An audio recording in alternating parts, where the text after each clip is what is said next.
तो हम कंटिन्यू करते हैं अब नेक्स्ट क्वेश्चन पे। कर लिया ना। मिस्टर एक नॉन रेसिडेंट है। मैं क्या हूँ? Non resident. मैं इंडिया के बाहर रहता हूँ, ठीक है। मैंने रेमिट करा। अबे यार, अभी तो कुछ काम अच्छा हो जाएगा मेरे साथ। ठीक है। अरे नहीं, ठीक है।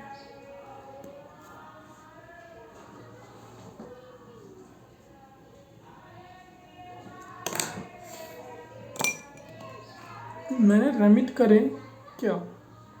रेमिट करे $40,000 टू इंडिया, ठीक है। The amount is partly utilize on 3/10/2001 को purchasing 10,000 shares of a limited and Indian company at the rate $12 per share, ठीक है। मैंने कितने $40,000 भेजे, $40,000 भेजे, और उसको पैसा क्या यूज़ करने में हुआ? उसने शेयर्स कर लिए 10,000 शेयर्स $12 पर शेयर के हिसाब से। These shares are sold ₹48 share के हिसाब से। Telegraphic transfer of buying and selling the shares are as under.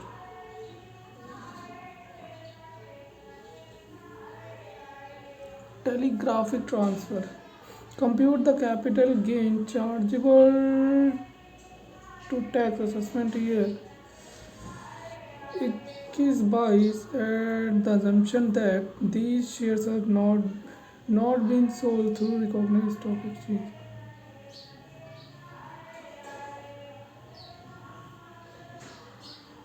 Okay okay. मैंने $40,000 इंडिया में भेजे, उसके 10,000 के 10,000 शेयर्स लिए ए लिमिटेड कंपनी के the rate of $12 per share, eight the rate of $12 per share.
ठीक है। मैंने $40,000 भेज दिए, जिसके 10,000 शेयर्स ले लिए, और जो ख़रीदे $12 में और सोल्ड करते $48 में।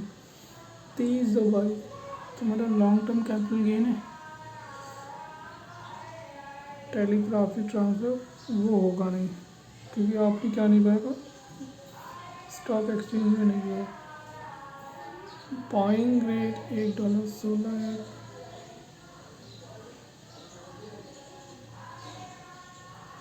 रेट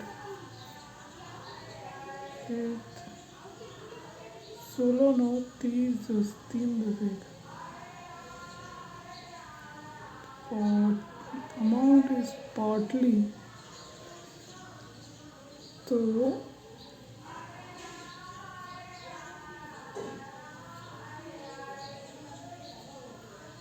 अच्छा, पहले मैं सेल तो कर दूँ, सेलिंग। तो जब आया डॉलर तभी तो मैं आया 16 का बेचा। तो डॉलर से बैंक लूँगा तो बैंक क्या बेचेगा, डॉलर बेचेगा, है ना। जैसे मैं बैंक के बाद तो लेने जाऊँगा डॉलर बेचूँगा, ज़्यादा में बेचूँगा। 40,000 इंटू 20,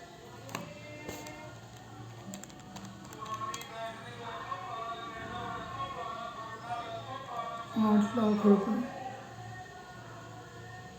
और 8 लाख रुपये के मैंने 10,000 शेयर्स ले लिए, 20 के। ये मेरा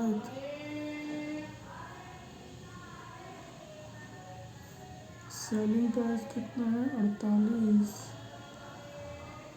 4,80,000। प्लस कॉस्ट ऑफ एक्विजिशन है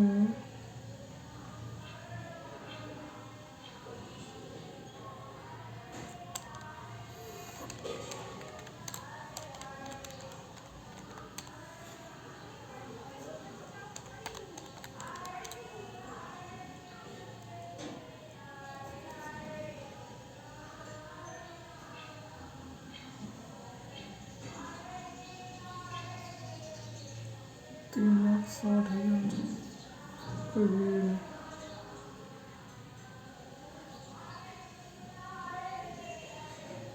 तो 1,20,000, 6,000 डॉलर हुए। अब 480 डॉलर सेल कर रहा था, मैं बाय करूँगा डॉलर बेचने के लिए। 813.559। तो डॉलर में आएगा तो मेरा डॉलर में गेन है 213.559, ठीक है। अब डॉलर में इतना गेन है मेरा, और जो रेट चल रहा है, मेरे को डॉलर बाहर भेजने हैं, तो मेरे को डॉलर खरीदने तो कम में लगाएगा, तो इंटू 59, ये है मेरा कैपिटल गेन। 1,26,000 का कैपिटल गेन है।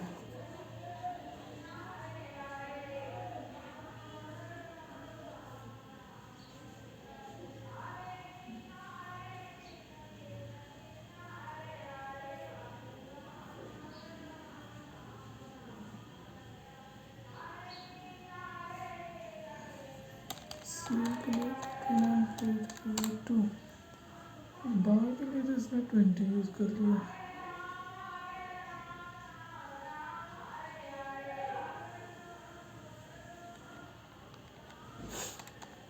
लॉन्ग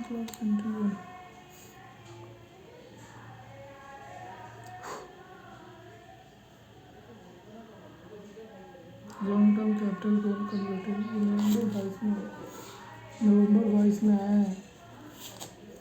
आप मेरे को पता था कि ये मेरे को क्या करना है, मेरे को डॉलर में निकालना है, ठीक है। डॉलर में ही निकालना है, डॉलर में ही निकालना है। क्या डॉलर में ही निकालना है मेरे को? क्या प्रॉफिट, तो 2,000 डॉलर का प्रॉफिट हुआ। यहाँ का एवरेज, यहाँ का टेलीग्राफिक ट्रांसफर का देखो। अब मैं दिखाता हूँ आपको। पेपर नंबर 7 बोला 6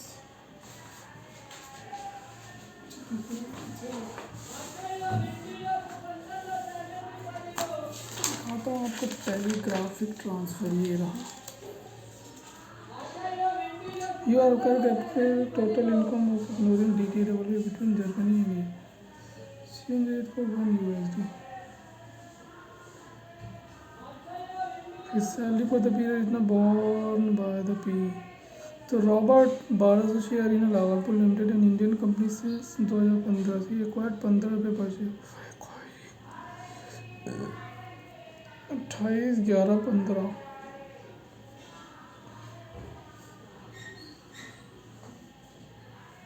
और इसमें 3,10 को दे दे तो 3,10 को कर रहा हूँ।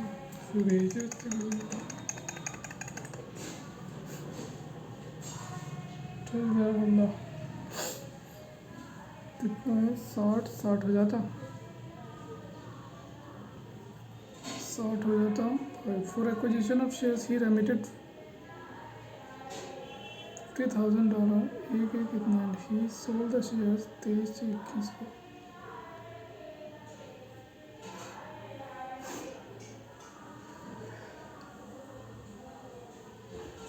तो इतना भी कर देते हैं ना टोटल वैल्यू वैसे कितना सोल्ड द शेयर 43 तो यहीं पे कैपिटल गेन निकाल देते हैं 1200 shares cost of acquisition 1200 into 15 divided by 60 sale 1200 into 43 divided by 74 plus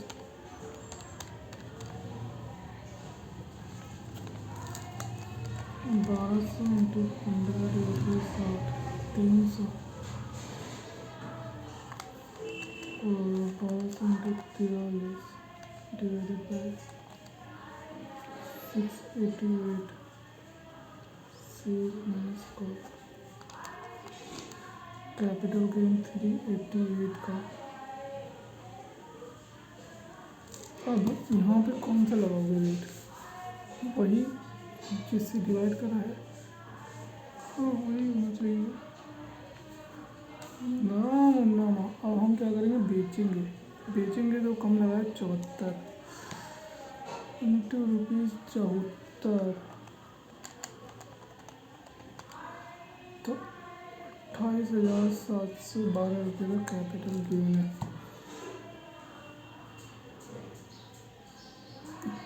Robert holds 2000 equity shares German company which has acquired for 145 रुपये जर्मन कंपनी है 145 रुपये का follows April to March it's financially sold all the shares 615 का to drive another non resident on 26/8/21 the relevant information of the total value of assets इतना है total value of immovable property इतना है इतना करो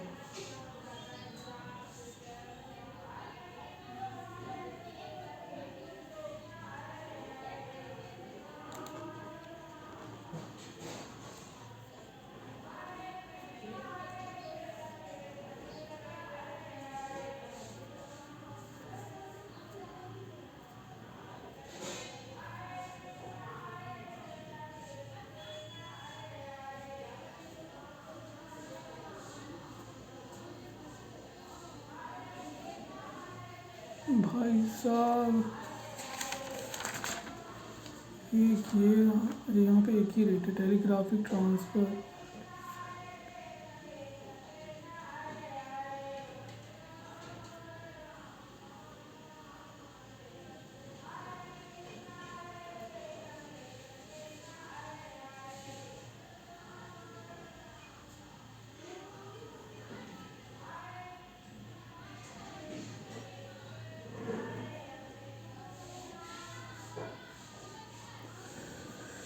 ओह माय गॉड चलो जब यहाँ पे आएंगे मेरे को ये पार्ट तो समझ आ गया ठीक है टेलीग्राफिक ट्रांसफ़र वाला मुझे ये पार्ट नहीं समझ आया उसके बाद 2000 इक्विटी शेयर्स है जर्मन कंपनी के इसने सोल्ड कर दिए अनदर नॉन रेजिडेंट को तो relevant information of the total value of assets 15 crore total value of immovable property 12 crore immovable property held in India 8 crore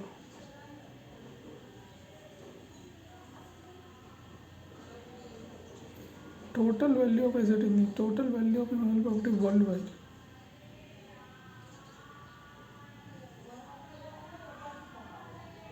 included into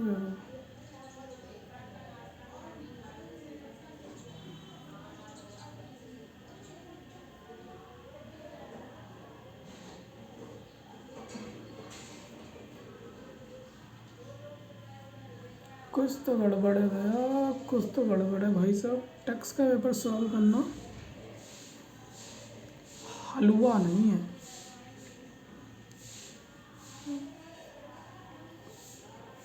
दो ही पेपर है, पास करवा सकते हैं।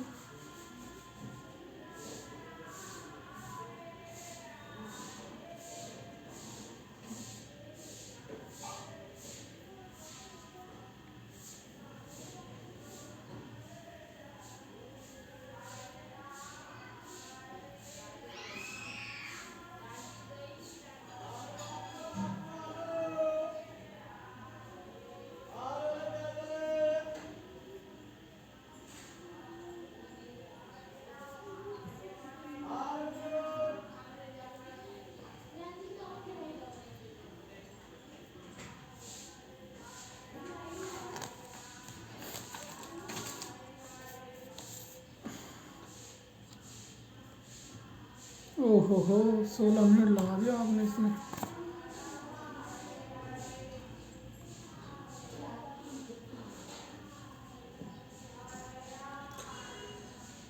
के एंड कंपनी एक फर्म है जिसने सोल्ड कर दी अपनी all its assets and liability as slump sale 31/3/22 को to S V P C and company firm for lump sum consideration 500 lakh. Consideration कितना है? 500 lakh. And the F M P कितना है इसमें? 500 इंटू 110%, 550 और ये 600 है। एफ एम पी 100 है तो सेल कंसिडरेशन क्या हो जाएगा? ये हो जाएगा एफ एम पी। ठीक है। The statement of affair, fix assets amount machinery revalued, land at revalued figure, दोनों को मिला के ये sundry debtor, cash balance, loans and advances, closing stock. Cost of land in March 2005 100 lakh.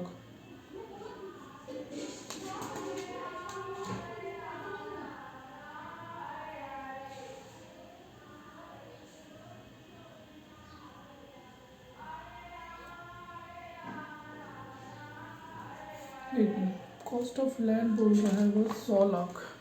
Plant and machinery land, तो मैं निकालता हूँ net worth. ठीक है, सबसे पहले मैं लेता हूँ land 1200 minus 200। Cost of land 100 lakh की। Plant and machinery, W plant and machinery 250 नहीं लेंगे हम, 200 लेंगे। W cost of land 100 lakh. Valued figure है land,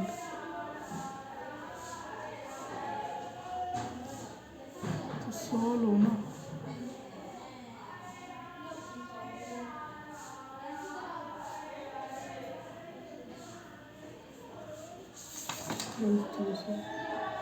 Cost of inflation for the financial, cost inflation, stock overvalued है।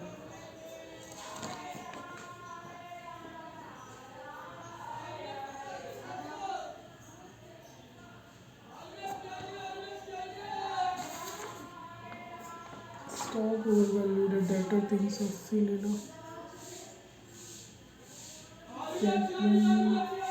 Closing stock 250,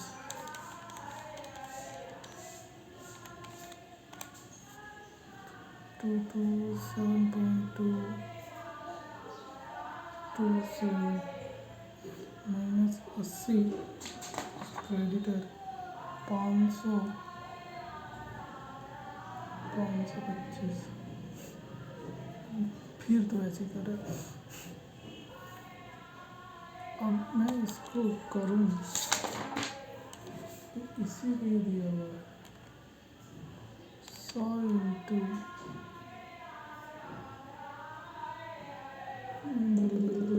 317 divided by 208.303।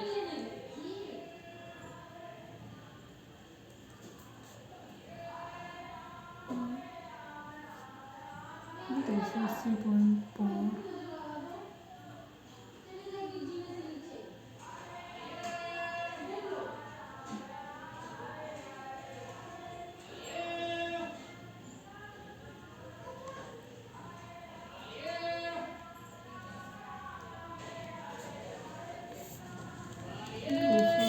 280.5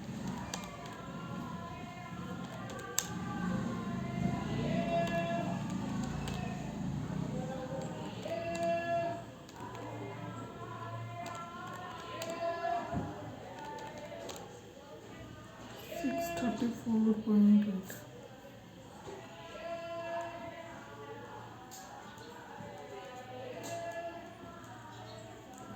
MTC long-term capital loss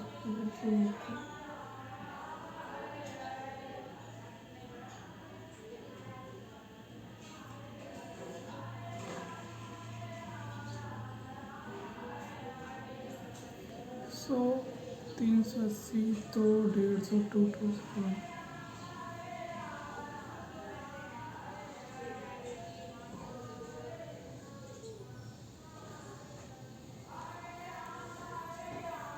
मतलब कि सही था 25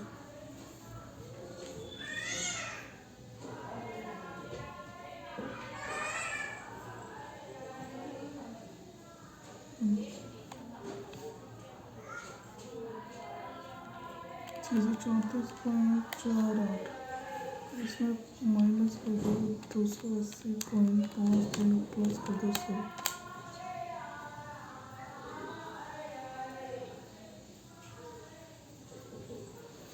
यहाँ पर मैं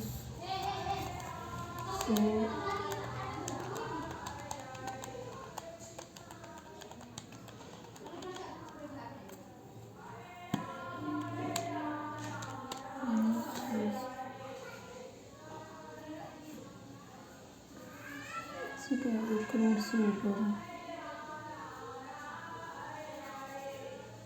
10% का डिवीज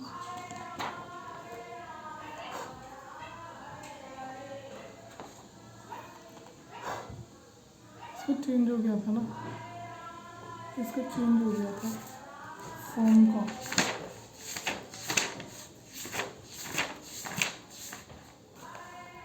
फॉर्म का 7% 1 करोड़ से ऊपर है और 10 करोड़ से ऊपर है तो 12%।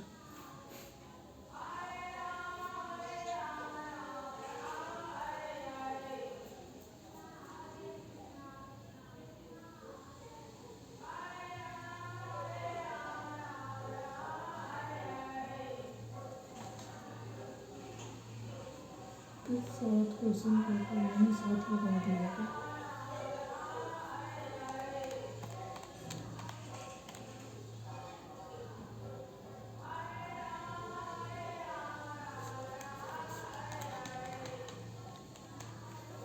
20% प्लस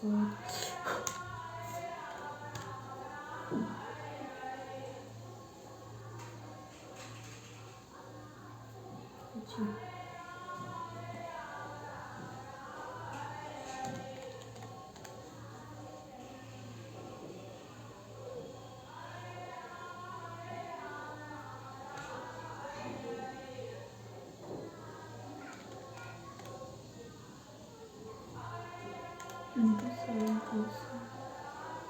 2.04022 into 4%.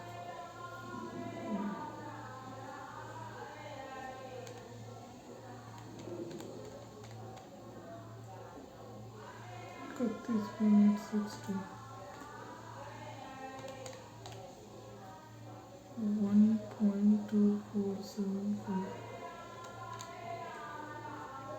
32.43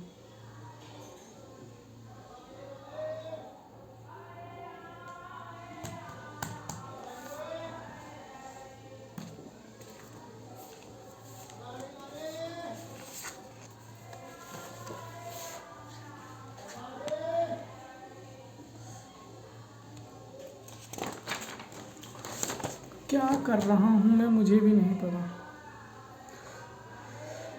क्वेश्चन 22, जल्दी जल्दी करो, जल्दी जल्दी। Question 22, mister Ankit sold a plot, उसने प्लॉट सोल्ड कर दिया फाइनेंशियल ईयर 21-22 में। 21-22 में मतलब मैंने क्या कर दिया, मैंने प्लॉट सोल्ड कर दिया 21-22 में और इन्वेस्ट कर दिया जो सेल से मिले पैसे new house in the name of his wife. कोई दिक्कत नहीं है, किसी की वाइफ के नाम पर ऐसी तैसी कराओ। By the end of financial year, that is by 21 March 2022, ठीक है। He claim deduction under 54F in respect of the new house purchased by him in the name of his wife, अपनी wife के नाम पे, ठीक है। The assessing officer while making assessment, जब assessment कर रहा था for the assessment year 22-23, he denied such deduction on the ground that in order to avail exemption 54F it is necessary to invest the sale proceed in the same name of the see comment. गलत, बिल्कुल गलत है ये, गलत है ये, गलत है। जो एसएससी ने किया है वो जो असेसिंग ऑफिसर ने किया है वो बिल्कुल गलत है। कैसे गलत है, अब देखो, वो किसी के भी नाम पे ना अपनी वाइफ के नाम पे कर सकता है। हम यही मानेंगे कि the issue consideration in this case is whether exemption under section 54F can be denied. This is the issue under consideration in his case is whether exemption under section 54F can be denied। ये issue आता है, क्या हम 54 denied कर दे। Mister Ankit sale proceed long capital asset invested in the, अपनी wife के नाम पे इसमें इन्वेस्ट कर दिया, तो the issue come with the Delhi high court. Delhi high court, अबे जहाँ मैं रहता हूँ उसी हाई कोर्ट के पास आया था, कमल वहल, CIT वर्सेस कमल वहल, जिसमें it was observe that the 54F requires purchase और consideration of resident and construction specify भी हुए विद इन स्पेसिफाइड पीरियड तो करा है। It does not require purchase of a new residential house in the name of the SSC himself. जरूरी नहीं है आपके सिर्फ SSC के नाम पे ही करो, नई प्रॉपर्टी SSC के नाम पे ही लो, अपनी वाइफ के भी नाम पे ले सकता है। So the Delhi High Court decided that having regard to the rule of purposive construction and the object of enactment of section 54F, the SEC is entitled to claim exemption under section 54F।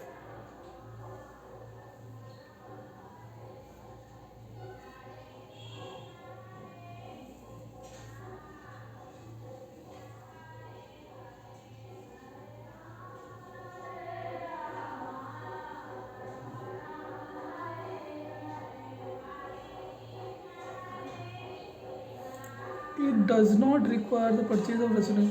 तो Delhi high court ने क्या करा कि regard to the rule of purposive construction and the object of the enactment section 54 and the SEC is entitled to claim exemption, वो exemption claim कर सकता है, Kamal Wahal. And the object of enactment of section 54F, the SEC is entitled to claim exemption under section 54F in respect of the utilization of sale proceed of plot of land for investment in residential house property in the name of his wife. In this case, इस case में Mr. Ankit has not purchased the new house in the name of stranger। उसने किसी stranger के नाम पे नहीं लिया और somebody और किसी के नाम पे नहीं लिया। He is unconnected with him, but they had purchased it in the name of his wife। The entire investment for the purchase of a new residential house had come out the sale proceed।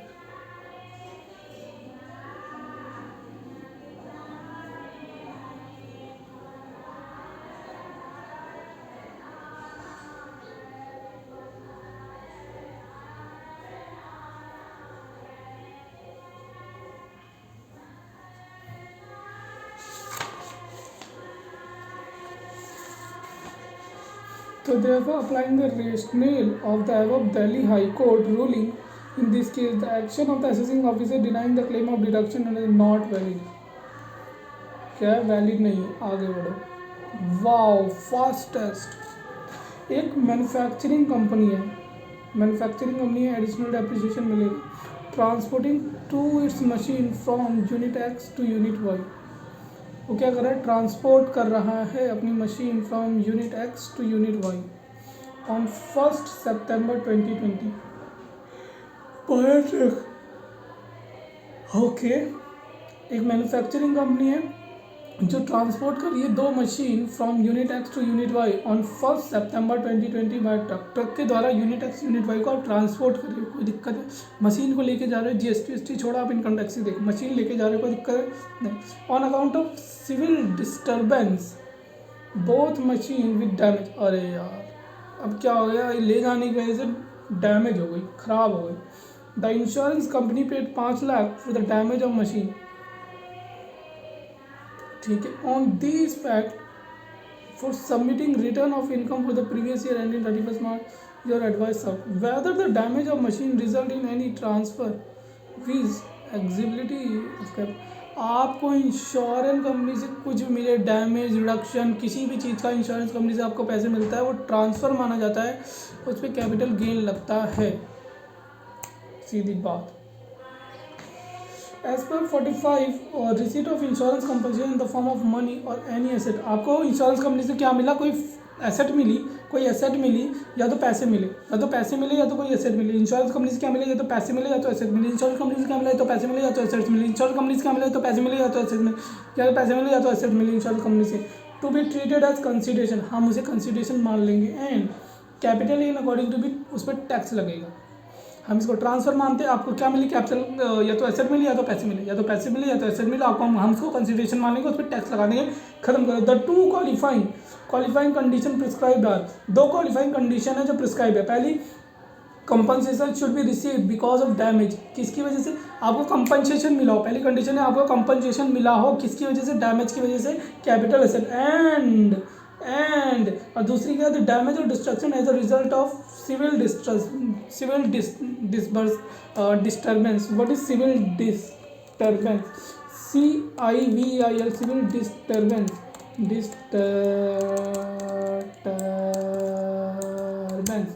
Civil disturbance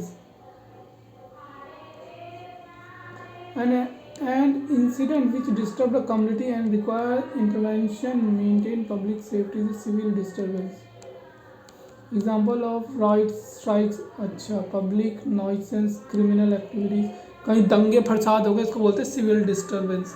तो इसकी वजह से क्या हो गया, अरे damage हो गई, ओहो। बट वो तो ट्रैवल कर रहा था ना, transporting two machine X and Y on the 1 सितंबर by truck on account of civil both the machine और डैमेज। अच्छा, दंगे होंगे हो गए, काम हो गया, काम तमाम हो गया। अब जो कैश मिला, या तो कैश मिलेगी या तो एसेट मिलेगी इंश्योरेंस कंपनी से, उसको हम कंसिडरेशन मानते हैं, उस पर टैक्स लगाते हैं। दो कंडीशन हुई, पहली आपको क्या मिला हो, आपको डैमेज की वजह से क्या मिल रहा हो, कंसिडरेशन मिल रहा हो, पैसे मिल रहे हो, कंपनसेशन मिल रहा हो, और वो किसकी वजह से होना चाहिए, सिविल डिस्टर्बेंस की वजह से होना चाहिए। द डैमेज और डिस्ट्रक्शन किसकी वजह से होना है, सिविल डिस्टर्बेंस की वजह से। As per the fact of the case, हम फैक्ट के केस के फैक्ट को देखें तो both the condition are satisfied, दोनों कंडीशन सेटिस्फाइड होती है, उसको कंपनसेशन भी मिला है और सिविल डिस्टर्बेंस की वजह से भी हुआ है। द कंपनसेशन से भी इसे हम कंसिडरेशन मान लेंगे, उस पर हम लगा देंगे टैक्स। इन द केस, पहला क्वेश्चन ये था, whether the damage of machine transfer, हाँ बिल्कुल ट्रांसफर मान लेंगे। In the case of damage as the result of no actual transfer, कोई एक्चुअल ट्रांसफर नहीं हुआ, but it will be treated as deem transfer, क्योंकि हमने एसेट तो दी नहीं, ले जाओ ये एसेट ले जाओ, हमें क्या करना, हम ये मान रहे हैं कि ट्रांसफर हो गया है। And profit of the receipt of insurance company shall be chargeable to tax and capital gain, this subject to section 43 of subject to ऐसी तैसी कराए, टैक्स लगेगा, ट्रांसफर मान लिया, डीम ट्रांसफर है, ठीक है।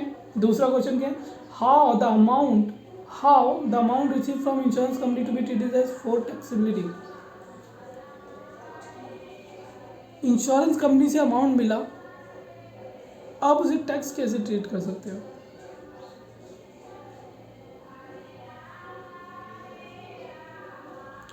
क्या कह रहे हो, इंश्योरेंस कंपनी से क्या मिला, compensation. The amount received from insurance company are to be treated as tax liability. Taxability, हाँ हाँ बिल्कुल, जब वो ट्रांसफर है the receipt of insurance company 5 lakh to be treated as full value of consideration received as the result of transfer such capital asset the same should be reduce from the WDV of the block of, और इसको WDV से भी घटा देंगे और आपका ये consideration है। Amount receive from insurance company are to be treated whether they be return value of the asset हम, हाँ हम उसको हम कम कर देंगे। In the instant case as per the provision of 43(6) the receipt of compensation 5 lakh calls for adjustment of WDV, call for adjustment of WDV of block of asset. अगर कोई WDV value is more than 5 lakh, if the return down value जो आपको compensation मिला है उसकी value ज़्यादा थी, मतलब कि एसेट्स की वैल्यू ज़्यादा थी, then 5 lakh should be deduct from the WDV, 5 lakh कम कर दो WDV से। ऑन द अदर हैंड अगर WDV की वैल्यू लेस देन 5 लाख थी, लेस देन 5 लाख थी WDV की value, then difference will be treated as short term capital gain. अच्छा, मतलब कि WDV ज़्यादा थी 5 लाख ज़्यादा है WDV से, और WDV ज़्यादा है 5 लाख से, ठीक है, तो डिडक्ट कर देंगे फ्रॉम द WDV, तो माइनस कर देंगे 5 लाख फ्रॉम WDV से। अगर WDV की वैल्यू ज़्यादा है,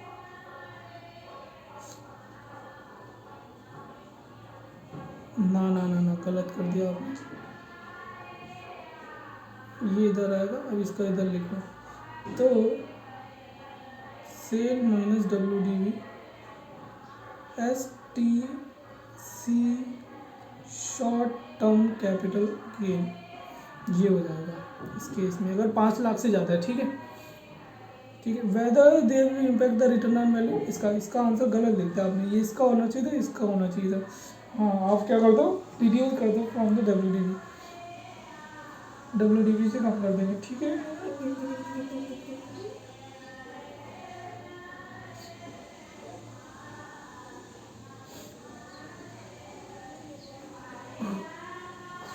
STC ये क्वेश्चन हुआ हमारा, थोड़ा सा मोमेंटम मिला है तो वो कवर कर लो।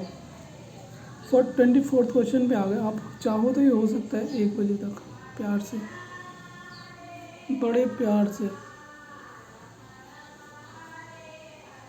बड़े प्यार से हो सकता है। Let's continue. Mister Prajapati intend to sell a piece of urban residential plot, एक प्लॉट है अर्बन रेसिडेंशियल प्लॉट है, मैं सेल करना है, मेरे को सेल करना है plot, urban residential plot, urban और रूरल, अर्बन मतलब शहरी होता है ना, अर्बन शहर होता है, शहर, अर्बन शहर होता है, हाँ मेरे शहर का एक प्लॉट है जो 48 महीने से ले रखा है, मतलब 3 साल से ज़्यादा है, ठीक है। To mister Wasan for construction of 2 crore in February, मैं सेल करना चाहता हूँ जो 48 महीने, किसको, मिस्टर वसान को, for construction of 2 crore, it's not a construction, it's consideration 2 crore रुपये के लिए, 2 करोड़ का 1 फरवरी 2022 को, ठीक है कोई दिक्कत नहीं है, ये लॉन्ग टर्म कैपिटल का। This asset has been held as investment by mister Prajapati, मैंने जो ले रखी थी ना उसको इन्वेस्टमेंट के रूप में दिखा रहा था, ठीक है। Both the parties are willing to enter into return agreement in this regard. Initial payment of 40 lakh कर दी। The buyer is given 12 month time to complete the sale at which the time of balance of amount has to be paid. The following two options are, ये हैं 2 option है, पहला payment of 10 lakh by way of account पे cheque on the date of agreement and 30 lakh by cash on the same day, and दूसरा the payment of 10 lakh by account पे cheque on the date of agreement. अच्छा, जो 40 लाख उसने पे करे थे, कैसे पे करे थे, 2 तरीके से दे रखे, एक उसने 10 अकाउंट पे ही चेक से करे थे और दूसरा 30 कैश में करे थे, और दूसरे ऑप्शन पे उसने 10 लाख अकाउंट पे ही चेक से करे थे और 30 लाख उसने करे थे ECS, electronic cash service with in 7 year ECS। An increase of 30% stamp duty anticipated with effect from 1 अप्रैल 22 से फरवरी में कर लिया उसने, पेमेंट कर दी, स्टैम्प ड्यूटी बढ़े ऐसी तैसी करा, जो स्टैम्प ड्यूटी उस टाइम होगी वही होगी, तो 2 करोड़ की हो जाएगी। तो the party seek your advice to plan suitably for reduction of capital gain, advise them suitably as what payment mode should be adopted। अगर आप कर रहे हो तो इलेक्ट्रॉनिक ट्रांसफ़र करो, वही बढ़िया है, आप बच जाओगे। पहले के इसमें तो हम आपको 30 लाख मानेंगे ही नहीं।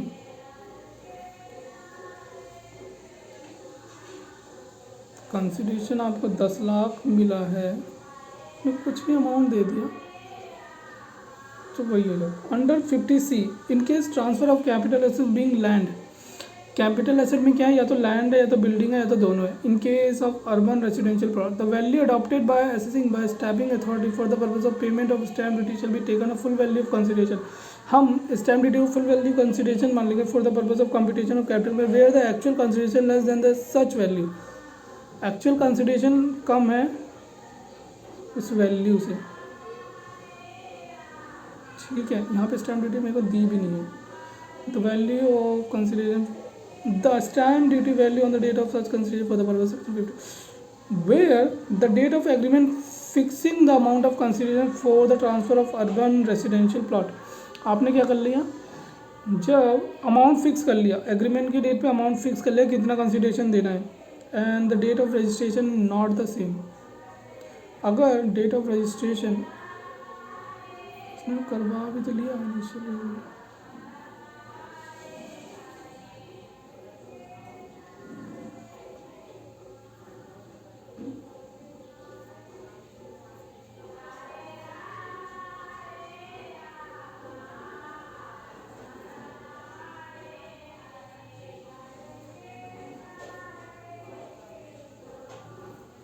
The party seeks your advice, ठीक है, where the payment of agreement fixing the amount of consideration for the transfer of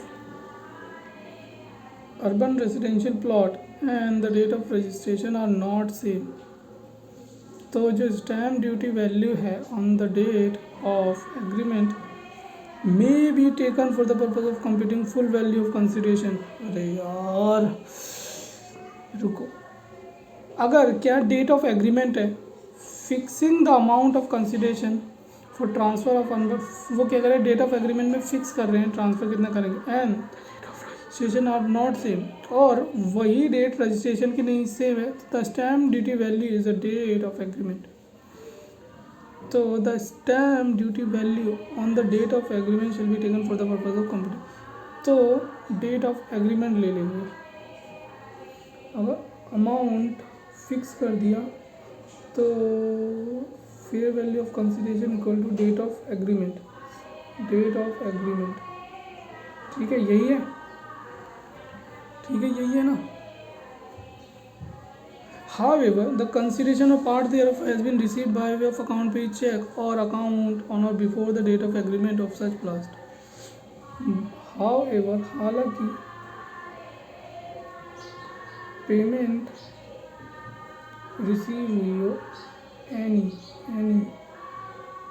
amount, ठीक है, there is no specific requirement under the act, agreement should be registered. कोई ज़रूरी नहीं है कि agreement का आपको रजिस्टर ही करवाना है, ठीक है। Advice for reduction of capital gain tax liabilities in both the option given question जो दिए हुए हैं, the part of payment 10 lakh made account पे check on the date of agreement, therefore both the option of stamp duty value on the date of agreement shall be taken full value of consideration। तो जो stamp duty value होगी हम उसी को लेंगे, ठीक है, वो उसका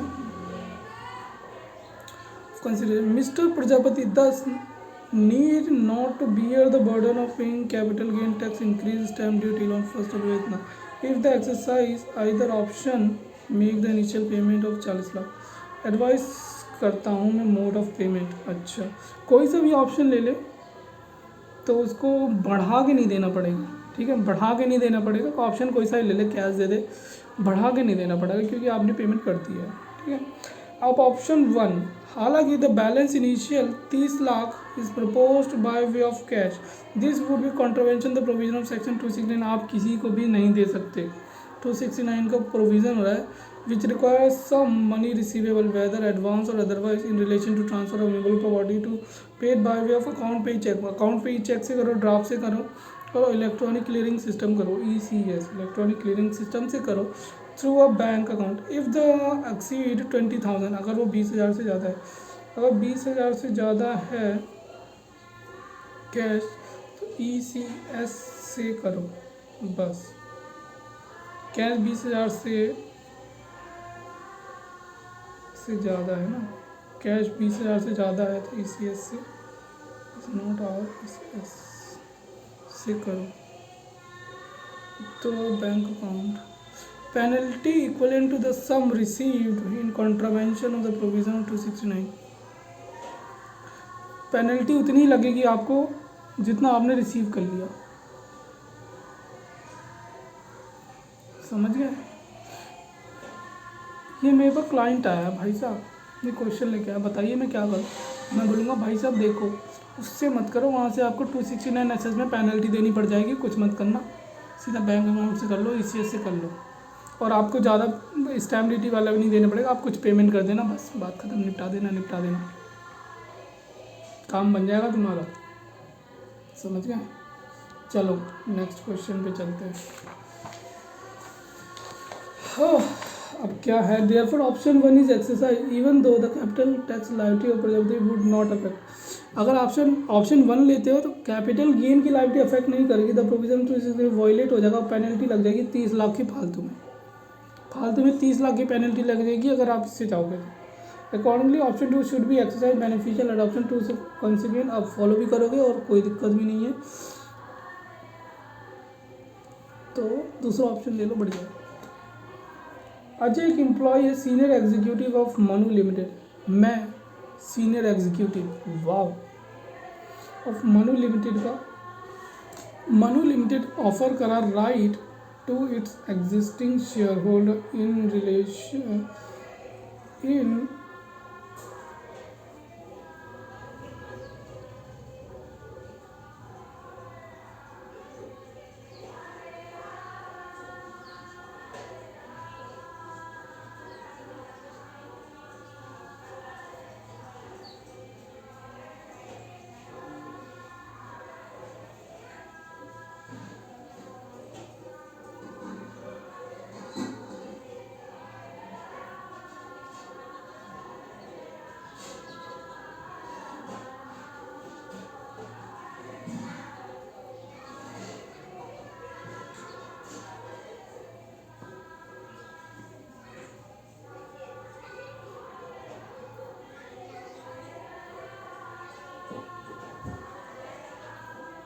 कोई नहीं हंसता ऐसा, कोई नहीं हंसता, सभी बोलते यार बोलो, ट्राई करो, कोई नहीं हंसता, आई रियलाइज दैट, बढ़िया।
अरे क्या कर रहा हूँ मैं। हाँ, मैं एक एम्प्लॉय हूँ, senior executive of Manu limited का। ठीक है, मनु लिमिटेड का। मनु लिमिटेड ने मेरे को ऑफर करे राइट शेयर्स 1:1 की। क्या बात है, 1:1 का राइट शेयर। 15 फरवरी 2022 को 150 रुपये पर शेयर का। ठीक है, कोई दिक्कत नहीं है। मैंने क्या करे, ऑफर कर दे मैं अजय हूँ। मैंने क्या कर दिया, ऑफर करे थे 500 शेयर्स एट 150 रुपये के हिसाब से, जो मैंने एक्सरसाइज कर लिया था। On these facts you are consult, मेरे को अजय को बताना है। ठीक है, the tax consequences on assessment year 22-23 assuming the fair market value of the size of option is 300 rupees. तो कॉस्ट और FMV, कॉस्ट तो उसकी नहीं, कॉस्ट 150 है, करे 150। तो ठीक है भैया, 150 को 500 इंटू 300, नहीं आपको सस्ते में मिल रही है चीज़। 5210 लगेगा ना, 5210।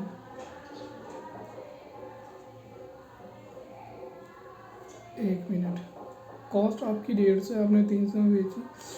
5-15 में charge 1.5 lakh less cost of acquisition.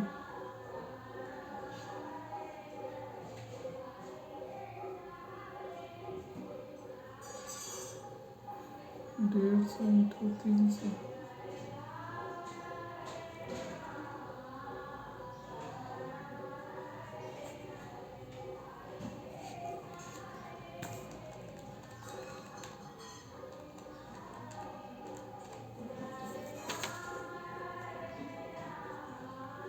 एक लाख 5,000 LTCG, नहीं STCG।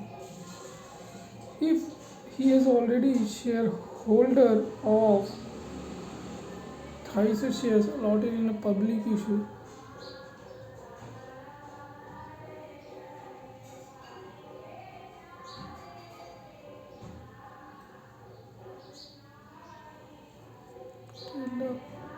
अरे भाई साहब 300 शेयर्स नहीं 500 शेयर है, चूत ये।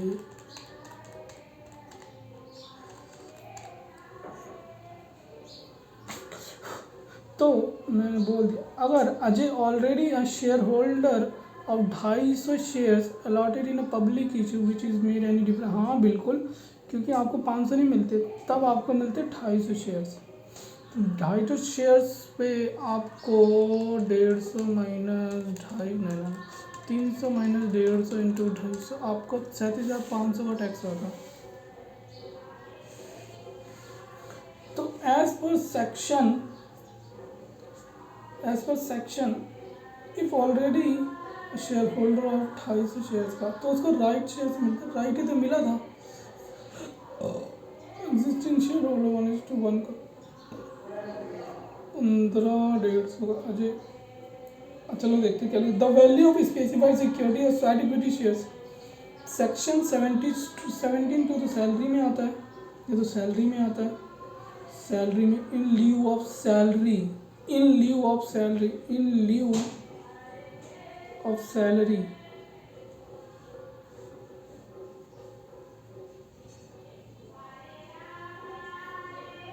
मैं अच्छा कंसल्टेंट नहीं बन सकता।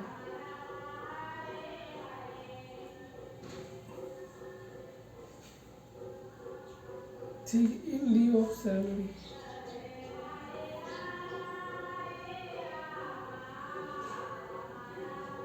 The value of specified security or sweat equity shares allotted or transferred directly or indirectly by employer, former employer free of cost or at a concessional rate to SSC is taxable as perquisites.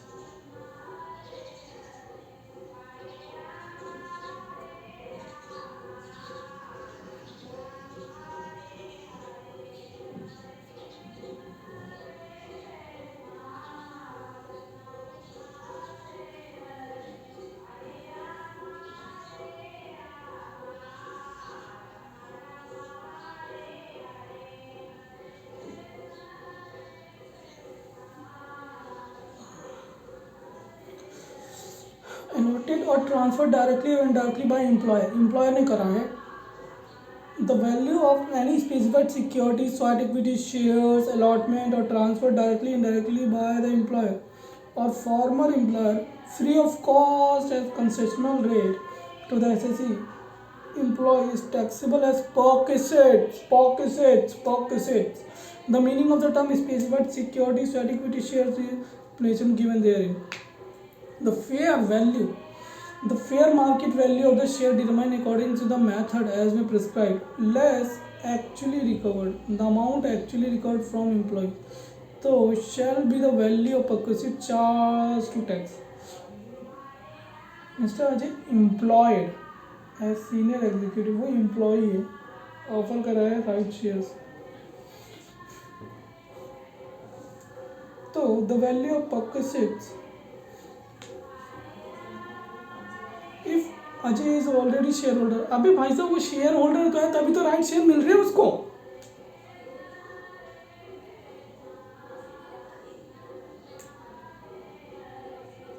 तो ये salary में नहीं आता. तो value of perquisites,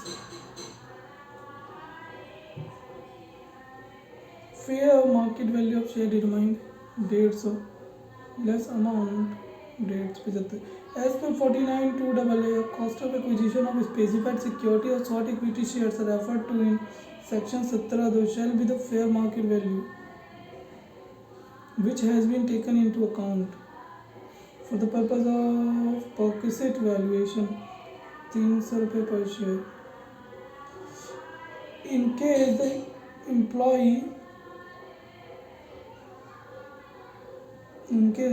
is a shareholder and was allotted shares in the same manner as allotted to other shareholder by company without any concession, reduction in value, then the question of valuation of perquisites not arise.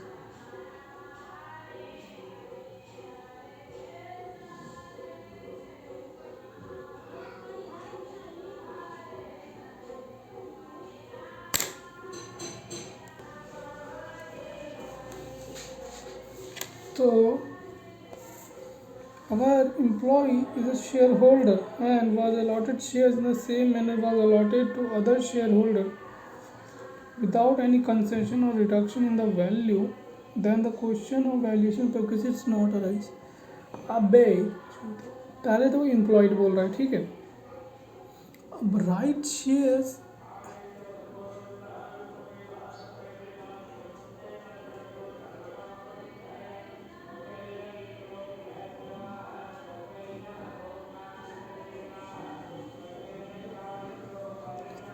Question ही सही नहीं बनाया. अगर वो employ है तो उसको right shares नहीं मिलेंगे. राइट शेयर उसको मिलते हैं जो ऑलरेडी शेयर होल्डर होता है. पहला ऑप्शन. अब दूसरा, अगर वो उसको दे रहा है तो ठीक है, तो किसी में आएगा, बट राइट शेयर से नहीं होंगे. और अगर ऑलरेडी शेयर, पहले वो शेयर होल्डर बोल रहा है फिर ऑलरेडी शेयर होल्डर, वाह जी वाह. 1 घंटा ये भी होने वाला है. 26 क्वेश्चन पे आए हैं.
12-15 मिनट तो मैं ऐसे ही वेस्ट कर देता हूँ।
भाई 2 ही 3 है, ज़्यादा 4 देखे होंगे।